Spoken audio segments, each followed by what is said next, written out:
नमस्कार दोस्तों, BCD take के इस भाग में आपका फिर से स्वागत है।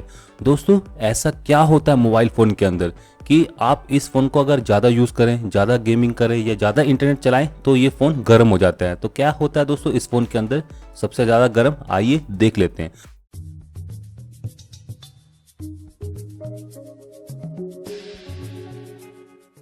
दोस्तों, यहाँ पर मैं Xiaomi Redmi Note 3 के पीछे ही पड़ चुका हूँ। मैं इस फ़ोन को अपना एक्सपेरिमेंटल फ़ोन मान रहा हूँ क्योंकि दोस्तों काफ़ी लोग इस फ़ोन को यूज़ कर रहे हैं। इवन Xiaomi वाले ही बता रहे हैं कि उन्होंने 1 करोड़ से ज़्यादा दोस्तों ये फ़ोन भारत में बेच चुके हैं। मतलब कि काफ़ी बड़ी जनसंख्या के हाथ में ये फ़ोन है। तो ऑब्वियसली दोस्तों आप ये जानना चाहोगे कि आपके फ़ोन के अंदर ऐसी क्या चीज़ होती है दोस्तों कि इस फ़ोन को ज़्यादा यूज़ करने के बाद ये फ़ोन गर्म हो जाता है।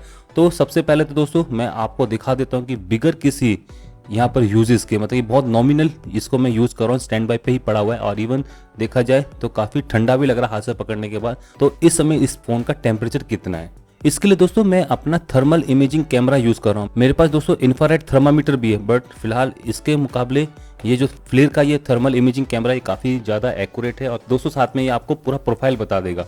तो फिलहाल अगर टेम्परेचर की बात करें तो बिल्कुल भी दोस्तों मैंने इस फ़ोन को ज़्यादा यूज़ नहीं किया, बस इसके अंदर सिम डली हुई है। तो फिर भी दोस्तों देख सकते हैं कि टेम्परेचर बढ़ा हुआ है और आपको मैं पूरा प्रोफाइल दिखा देता हूँ कि कहाँ बढ़ा हुआ, कितना बढ़ा हुआ है। तो ये है दोस्तों इस फ़ोन का प्रोफाइल और देखा जाए तो फ़ोन आपका गर्म हो रहा है यहाँ पर, और यहाँ पर जो टेम्परेचर है अगर देखा जाए बॉडी का दोस्तों जो टेम्परेचर है वो है 34.9 डिग्री सेल्सियस, जबकि दोस्तों नीचे की साइड को आपको 38.5 डिग्री सेल्सियस मिल जाएगा।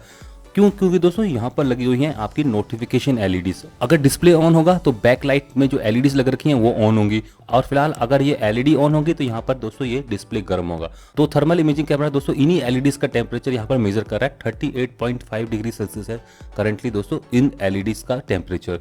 तो देखा आपने, बस नॉमिनल यूज़ करने के बाद, मतलब कि डिस्प्ले को ऑन ऑफ करने के बाद, थोड़ा सा यहाँ पर काम करने के बाद आपका फ़ोन ऑब्वियसली गर्म होगा जहाँ पर लगी होंगी इसकी एलईडीज। तो दोस्तों यहाँ से गर्म होता है। अब पीछे की बात करते हैं। दोस्तों यह है Xiaomi Redmi Note 3 का पीछे का थर्मल प्रोफाइल और देखा जाए तो टेम्परेचर ऑब्वियसली सेम है जितना कि आपको ग्लास के ऊपर मिला था। तो 34 डिग्री सेल्सियस के करीबन आपको मिल जाएगा पीछे साइड का टेम्परेचर। तो फिलहाल दोस्तों आपने देखा कि बिगर किसी यूज के, बिगर किसी हैवी लोडिंग के इस फोन का जो टेम्परेचर होता है बॉडी का वो होता है 34 डिग्री सेल्सियस। और यहाँ पर अगर आप डिस्प्ले को ऑन करते हो तो एलईडीज की वजह से यहाँ पर जो टेम्परेचर है वो बढ़ के 38 डिग्री सेल्सियस हो जाता है, मतलब कि 4 डिग्री सेल्सियस टेम्परेचर बढ़ जाता है। दोस्तों अगर मैं यहाँ पर कहता हूँ कि ये फोन मुझे गर्म लग रहा है, इसका मतलब दोस्तों इस फोन का जो टेम्परेचर है मेरी बॉडी की टेम्परेचर 37 डिग्री सेल्सियस से ज्यादा है। दोस्तों अगर मैं पीछे वाले हिस्से को हाथ लगाता हूँ मुझे ठंडा लग रहा है, मतलब कि इसका जो टेम्परेचर है मेरी जो बॉडी का टेम्परेचर है उससे कम है। और फिलहाल यहाँ से हीट ट्रांसफर हो जा रही है, मतलब मेरे हाथ से हीट ट्रांसफर हो रही है इस बॉडी में, और इसी हीट ट्रांसफर को मेरा जो सेंसिंग ऑर्गन है, मतलब मेरे हाथ डिटेक्ट कर लेते कि ये जो बॉडी है मेरे से हीट खींच रही है, मतलब कि ये बॉडी ठंडी है। जबकि यहाँ पर जो टेम्परेचर है वो बढ़ा हुआ है, मतलब 38 डिग्री सेल्सियस है, और यहाँ पर हाथ रखने के बाद जो हीट है वो यहाँ से ट्रांसफर होकर मेरे हाथ में आ जाती है और मुझे लगता है कि दोस्तों ये जो एरिया है ये गर्म है। 1 डिग्री सेल्सियस दोस्तों यहाँ पर टेम्परेचर ज़्यादा है as compared to my hand, और यहाँ पर 1 degree Celsius rise in temperature को आप यहाँ पर आराम से महसूस कर सकते हो। तो फिलहाल 1 डिग्री सेल्सियस का डिफरेंस भी आपका जो स्किन है या आपका हैंड है वो मेजर कर लेता है। दोस्तों आइए देख लेते हैं कि इस फोन के अंदर भी कोई एरिया होगा जो कि गर्म हो होंगे। तो फिलहाल इसको देखने के लिए मैंने इस फोन को खोल दिया है। आइए देख लेते हैं कि इसमें और कौन कौन से एरिया में गर्मी पैदा हो रखी है। तो आपको देखने को मिल जाएगा जहाँ पर ये फ्लेक्स केबल्स लग रखी है, मतलब जहाँ पर ये पत्तियां लग रखी हैं वो चीज़ें आपकी यहाँ पर ठंडी हैं as compared to other objects. तो यहाँ पर टेम्परेचर की बात करें तो इस एरिया पर जहाँ पर इस फोन का एग्जैक्टली लगा हुआ है CPU, तो उसका टेम्परेचर 41.2 डिग्री सेल्सियस है। दोस्तों बाहर था आपका 34, अंदर है 41.2। और दोस्तों इसके अगल बगल के एरिया जहाँ पर आपके ट्रांस रिसीवर सेक्शन लग रखे हैं तो फिलहाल वहाँ पर भी लगभग इतना ही टेम्परेचर है, 41 या 42 के बीच में आपको देखने को मिल जाएगा। मतलब कि दोस्तों बाहर टेम्परेचर कम है बट अंदर फोन की बहुत सारी उथल पुथल चल रही है।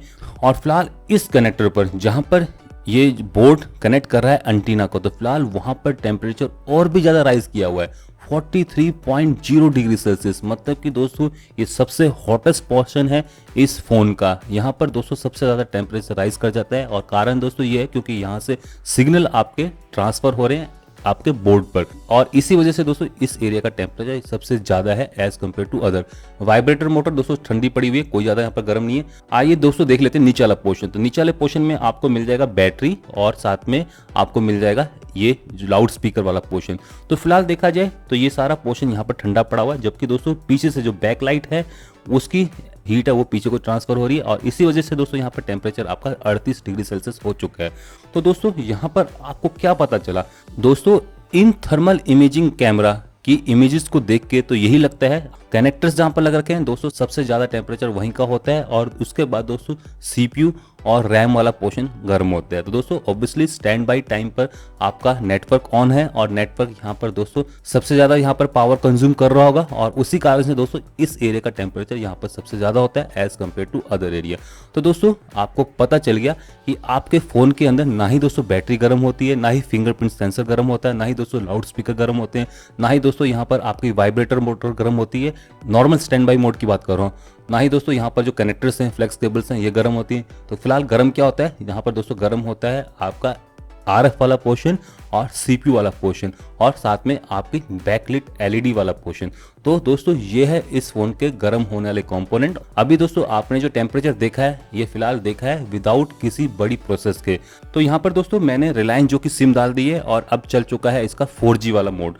तो आइए देखते हैं कि नेटवर्क ऑन करने का मतलब कि डाटा को ऑन करने के बाद टेम्परेचर कितना राइज कर जाता है। इस बार दोस्तों अगर थर्मल प्रोफाइल की बात करें तो यहाँ पर आप ऑब्वियसली देख सकते हो टेम्परेचर काफी बढ़ गया है। इवन आप यहाँ पर डायरेक्टली विजिबल देख सकते हो, ये जो एरिया है ऐसी एक लाइन जा रही है। तो फिलहाल ये है सीपीयू वाला पोर्शन, और सीपीयू के साथ साथ दोस्तों देख सकते हो काफी बड़े एरिया पर यहाँ पर गर्मी पैदा हुई है। 43.1 डिग्री सेल्सियस दोस्तों यहाँ का टेम्परेचर हो चुका है। आइए थोड़ा सा और पोर्शन को देख लेते हैं। 43.8 भी है, तो यहाँ पर आपको 45.6 भी मिल जाएगा। दोस्तों ये ऑब्वियसली बिल्कुल आपका आरएफ वाला पोर्शन है। यहाँ पर दोस्तों आपका आरएफ सेक्शन है, और इस आरएफ सेक्शन के ऊपर ही टेम्परेचर सबसे ज्यादा पहुंच चुका है। 46 डिग्री सेल्सियस के करीबन दोस्तों यहाँ पर टेम्परेचर हो चुका है, जबकि दोस्तों इसका जो अगल बगल वाला एरिया है वो आपको 45 के करीबन मिल जाएगा।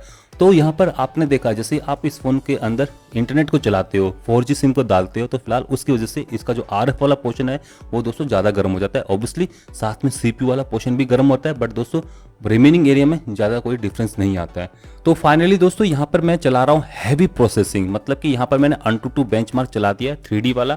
आइए दोस्तों देखते हैं कि अब प्रोसेसिंग यहाँ पर स्टार्ट होने के बाद टेम्परेचर कितना राइज कर जाता है। तो दोस्तों ऑब्वियसली अभी यहाँ पर प्रोसेसिंग स्टार्ट हुई नहीं है, और टेम्परेचर आप यहाँ पर डायरेक्टली देख सकते हो 50 से ऊपर पहुँच गया। और फिलहाल दोस्तों यहाँ पर आप अंदाजा लगा सकते हो कि ऑब्वियसली अगर आप हैवी एंड यहाँ पर प्रोसेसिंग करते हो, टेम्परेचर जो पीछे बोर्ड का है वो बढ़ के 54 या 55 डिग्री सेल्सियस पहुंच जाता है Xiaomi Redmi Note 3 में। तो दोस्तों आपने देखा हैवी टास्किंग करने के बाद जो इस फोन का जो मदरबोर्ड का टेम्परेचर है, ऑब्वियसली यहाँ पर आरएफ सेक्शन भी गर्म हो रहा है, ऐसा नहीं है, और जो टेम्परेचर है यहाँ का जो बढ़ के वो 55 डिग्री सेल्सियस हो जा रहा है दोस्तों, काफी ज्यादा बढ़ जा रहा है। और देखा जाए तो जो नॉमिनल एरिया है पीछे वाले, तो वहां पर आपको 53 डिग्री सेल्सियस भी टेम्परेचर मिल जाएगा दोस्तों। इसका मतलब जैसे जैसे आप यहाँ पर प्रोसेसिंग बढ़ाते चले जाओगे तो मदरबोर्ड के जो कंपोनेंट्स हैं ये गर्म होते चले जाएंगे। इस फोन के अंदर जो मेन हीटिंग सोर्स है दोस्तों, अगर आप यहाँ पर 4G चलाते हो मतलब इंटरनेट को यूज करते हो तो आरएफ सेक्शन यहाँ पर गर्म होता है। नॉर्मल स्टैंड बाई मोड में आपका जो कनेक्टर्स हैं जहाँ पर एंटीना कनेक्ट होता है वो गर्म होता है, और फिलहाल यहाँ पर हैवी प्रोसेसिंग या हैवी गेमिंग के दौरान आपका सीपीयू वाला पोर्शन ज़्यादा गर्म हो जाता है। तो दोस्तों ये है इस फोन का सिनेरियो। इसके सिवाय दोस्तों देखा जाए सारे कंपोनेंट्स इस फोन के अंदर लगभग ठंडे ही पड़े हुए हैं, उतने ज़्यादा दोस्तों ये हीटअप नहीं होते हैं जितना कि आपके ये मदरबोर्ड वाले कंपोनेंट या बैकलाइट वाले कंपोनेंट्स। तो दोस्तों ऑब्वियसली आपके फ़ोन में सबसे गर्म होने वाला पोर्शन होता है आपका सीपीयू और आरएफ का ट्रांस रिसीवर। तो दोस्तों आप सभी को अब पता चल गया होगा कि इस Xiaomi Redmi Note 3 में सबसे ज़्यादा गर्म होने वाला एरिया कौन सा है। तो फिलहाल अब इसी के साथ मैं इस वीडियो एपिसोड को यहीं पर समाप्त करने जा रहा हूँ। नमस्कार, जय हिंद, जय भारत, वंदे मातरम।